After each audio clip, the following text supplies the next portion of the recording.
प्राचार्य डॉक्टर ओझा को समारोह पूर्वक विदाई दी। शासकीय कन्या महाविद्यालय की प्राचार्य डॉक्टर शीला ओझा को शुक्रवार को समारोह पूर्वक विदाई दी गई। इस अवसर पर मुख्य अतिथि के रूप में विधायक डॉक्टर तेज बहादुर सिंह चौहान ने शिरकत की।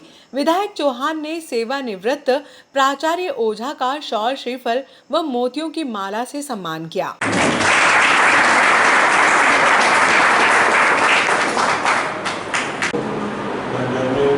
क्या फैसला कल होगा,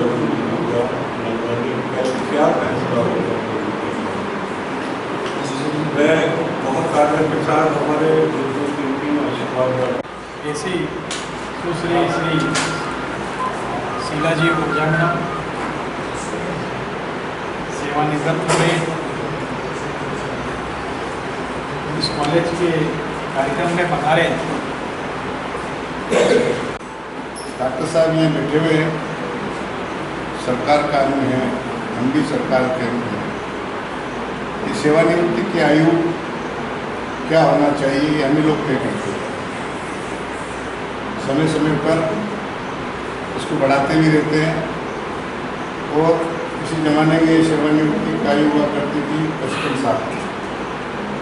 55 के बाद आया कि विश्व स्वास्थ्य संगठन ने बहुत काम किया और अब हमारी काम करने की क्षमता लगातार बढ़ रही, तो इसको बढ़ा करके फिर 58 बार, 58 के बाद 60 बार, 60 के बाद 62 और 62 के बाद 65। ये सारा का सारा समाज के विभिन्न क्षेत्रों में, चाहे स्वास्थ्य का क्षेत्र चाहे शिक्षा का क्षेत्र, इन दो क्षेत्रों में विशेष रूप से देखा गया है कि ज्ञान जितना है, स्वास्थ्य के क्षेत्र में भी ज्ञान की बहुत आवश्यकता है, अनुभव की बहुत आवश्यकता है। ऐसे ही शिक्षा के क्षेत्र में भी उसका अपना ज्ञान और तजुर्बा जो है, उस तजुर्बे से कागजी किताबी जो है वो अपनी जगह, लेसन में जो लिखा है वो अपनी जगह है, मगर अपने अनुभव के आधार पर छात्रों का भविष्य बनाना ये बहुत बड़ा काम है।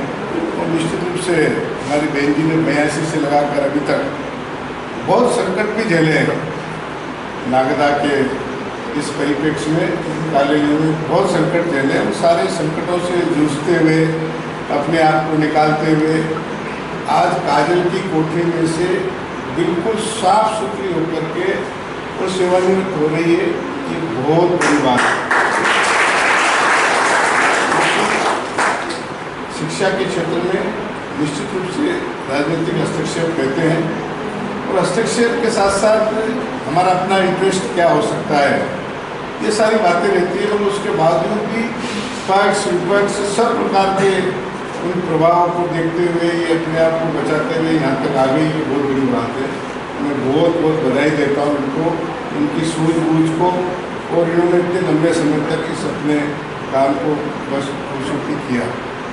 आने वाले समय में निश्चित रूप से भगवान की दया से स्वस्थ है, गायत्री माता का बहुत काम करती है और भी बहुत सारे समाज के क्षेत्र में बहुत काम करती है। तो इस क्षेत्र में ये जो छात्राएं हैं, ऐसी आपने हजारों की संख्या में छात्राओं को पढ़ा करके आपने निकाला है।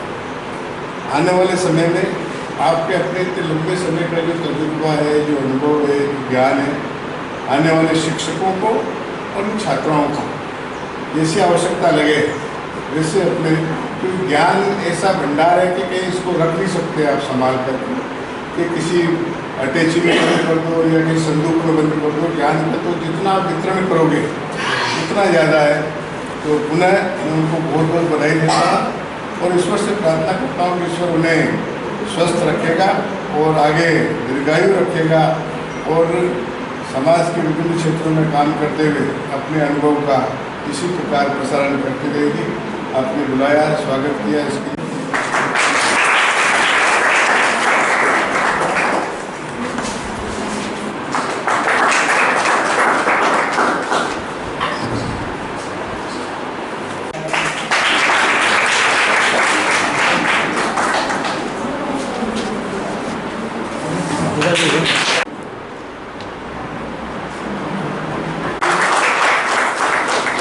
प्रतिनिधि हरी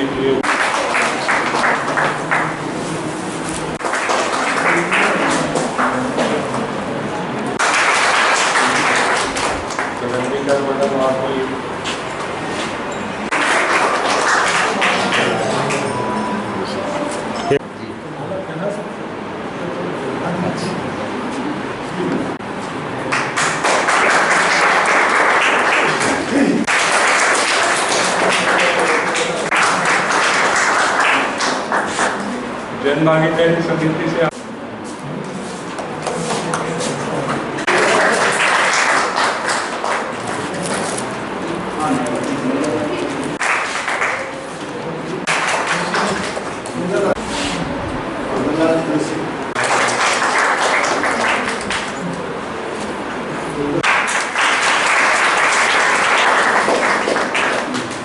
आपने किया।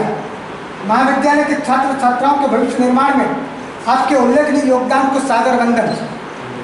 आपके कई शिक्षक आज ऊंचे पदों पर रहकर महाविद्यालय का नाम ऊंचा कर रहे हैं। आप गायत्री शक्तिपीठ नागदा की मुख्य ट्रस्टी भी हैं। आपके सानिध्य में 4 शोधार्थियों ने डॉक्टरेट की उपाधि प्राप्त की। ये हमारे लिए गौरव की बात है।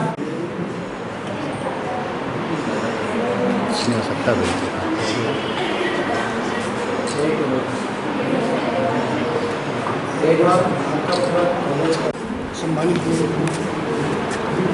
महाविद्यालय के परिवार के सामने मैं आपका बहुत बहुत आभार व्यक्त हूँ कि आपने मेरे परिवार को आज मान सम्मान दिया है। मैं उसके लिए आपके लिए बहुत बहुत आभारी हूँ। पर जहाँ में कोई भूखा न सोए फुटपाथ पर आओ मिलकर एक ऐसा हिंदुस्तान बनाए। इन शब्दों के साथ हमारे बीच राष्ट्रीय कवि आदरणीय सुंदरलाल जोशी हमारे बीच हैं। मैं उनसे निवेदन करता हूँ इस मौके पर काव्यात्मक रूप से आप कि आज हमारे बीच से अब मैडम सेवानिवृत्त होकर जा रही हैं, मगर दूसरी तरफ उनके लिए, उनके स्वतंत्र जीवन के लिए, उनके आने वाले समय के लिए एक खुशी की बात है कि बेदाग रूप से सेवानिवृत्त होकर जा रही है। अभी अलविदा मत कहो दोस्तों, न जाने फिर कहाँ मुलाकात हो। कहाँ मतलब अब नागदा में ही होंगी मुलाकात। मैडम नागदा की ही है, मतलब हम सब नागदा में ही हैं। तो उस तरीके से वैसे जुदाई भी नहीं हो रही है, महाविद्यालय से विदाई हो रही है, क्योंकि बीते हुए लम्हों की कसक साथ तो होगी ही, ख्वाबों में ही हो चाहे मुलाकात तो होगी, और ख्वाबों में भी और समाज के कार्यों में भी और बाकी जिसके सब कार्यों में भी मैडम से मुलाकात होती रहेगी, ऐसी उम्मीद भी है। और उनका सहयोग और साथ मिलता रहेगा, इस चीज़ की भी पूरी आशा है। और उनके आने वाले सुखमय जीवन के लिए, अच्छे स्वास्थ्य के लिए और भविष्य के लिए मैं ढेर सारी शुभकामनाएं देती हूँ और बहुत बहुत बधाई देती हूँ। और ये माँ भगवती का दरबार है। शारदाम शारदाम भोजा वदनाम वदनाम भुजा सर्वदा सर्वदा समागम सन्निधिम सन्निधिम क्रिया। और यहाँ बोलते हुए मुझे गौरव की अनुभूति इस बात से भी हो रही है कि यहाँ पर तदीया ये कार्या ये पद्दा कटियम की विचारधारा के वो लोग बैठे हुए हैं जिन्होंने भारत माता के गौरव गरिमा और वैभव के लिए अपने घर तक अपने परिवार तक छोड़ा है। तो सदैव कहते हैं कि तदीया ये कार्या ये पद्दा कटियम इदम राष्ट्रा इदम नमः। और आज ये महाविद्यालय विदाई समारोह को आयोजित किया है। मैं 4 पंक्तियाँ कहता हूँ कि मैडम की अनुपस्थिति कितनी खलेगी यहाँ। और अगर आपको ठीक लगे, मेरी उपमाएं ठीक लगे, मेरा काव्य ठीक लगे, प्रबंधन ठीक लगे, तो आपका आशीर्वाद चाहता हूँ कि मीत जैसे जल बिना जो सवाल हल बिना, नेताजी है दल बिना बेटा बिना बाप के, पंडित तिलक बिना साधु संत जप बिना, कपड़े कलप बिना अश्व बिना टाप के, कृष्ण बांसुरी के बिना मोर पाखुरी के बिना, तलवार धार बिना शब्द बिना माप के, और शिवलिंग नंदी बिना मूसक गणेश वैसे सुना महाविद्यालय लगेगा बिना आपके। मूसक गणेश वैसे महाविद्यालय सुना लगेगा बिना आपके। और आपने क्या किया है, क्या जिया है। और ये छंद माँ सरस्वती ने, माँ शारदा ने मुझसे कहलवाया है। अगर ठीक कहलवाया हो तो आपका आशीष चाहता हूँ कि लाखों बच्चों का भविष्य आपने संवार दिया। ज्ञान की महासरिता आप में समाई है।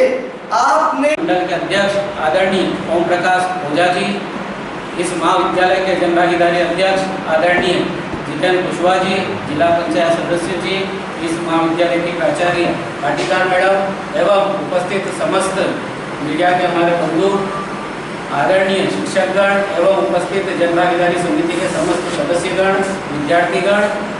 मैडम से हमारा नाता नागदा महाविद्यालय में जब हमने छात्र राजनीति में हमारा पहला कदम रखा था, जब से हमारा नाता मैडम से बड़ा खट्टा मीठा रहा।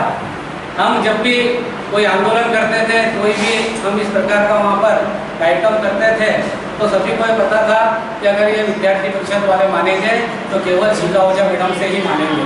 तो प्रिंसिपल सर जैसे ही हम जाते थे तुरंत ओझा मैडम को चेंबर में बुला लेते थे कि यार विद्यार्थी परिषद वाला आज इकट्ठे होकर आए हैं, कुछ ना कुछ यहाँ पर हंगामा करने वाले हैं। तो मैडम जैसे ही आती थी हमको सबसे पहले बिठाती थी कि बेटो आप लोग क्या समस्या है पहले मेरे को बताओ। मैडम हमको धीरज से पानी पिलाती थी और हम जितने गुस्से में जाते थे, जितने आंदोलन के मोड़ से जाते थे, मैडम हमको आशीर्वाद देकर अपनी मधुर वाणी से हमको समझा बुझा कर वापिस हमको पहुँचा देती थी। जब मैं छात्र संघ अध्यक्ष बना तो मैडम हम कोई भी आंदोलन करते थे तो बार बार हमको समझाती थी कि तुमको बहुत आगे जाना है, अभी से अगर अपना करियर खराब कर लोगे, अभी से आप अपने ऊपर कोई केस लगवा लोगे तो आप आगे नहीं जा पाओगे। तो मैडम ने निरंतर हमको एक बड़ी बहन और माँ के समान हमको आशीर्वाद देकर हमको समझाते हुए हमको आगे बढ़ने की प्रेरणा दी। मैं आज आपके इस अवसर पर मैं भगवान से यही प्रार्थना करता हूँ आप हमेशा स्वस्थ रहे, मस्त रहे और आपका आशीर्वाद इस महाविद्यालय पर और हम जैसे विद्यार्थियों पर सदैव बना रहे। धन्यवाद। जय हिंद, जय भारत, जय माता। अब वक्त आ गया है हमें आपसे अध्यक्ष को सेवानिवृत्त होने के 2 दिन पूर्व हम सभी लोग उनके विदाई समारोह के लिए यहाँ पर उपस्थित हैं। आज इस विदाई समारोह के अवसर पर हम सबके बीच में उपस्थित हम सबके मार्गदर्शक परम आदरणीय ओम प्रकाश ओझा जी अभी ओझा मैडम के बाद जो अपना कार्यभार ग्रहण करेंगी, 9 प्रभारी इस महाविद्यालय की प्राचार्य महोदया, जन भागीदारी समिति के अध्यक्ष हमारी अपनी बहन जिला पंचायत की सदस्य रही, दोनों